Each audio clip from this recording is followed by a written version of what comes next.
నమస్తే అండి. ఇప్పుడు మనం మన బాడీకి వచ్చే అన్ని రకాల క్యాన్సర్స్‌లో బ్లడ్ క్యాన్సర్స్ అనేవి ఎందుకు ఇంత డేంజరస్ అన్న టాపిక్ గురించి మాట్లాడదాము.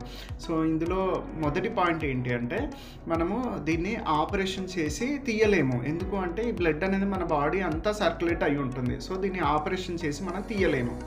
సో, సెకండ్ పాయింట్ ఏంటి అంటే, మనకి ఈ బ్లడ్ క్యాన్సర్ అనేది మన బాడీలో ఉన్న మెయిన్ ఇమ్యూన్ సిస్టమ్‌కి అటాక్ చేస్తుంది.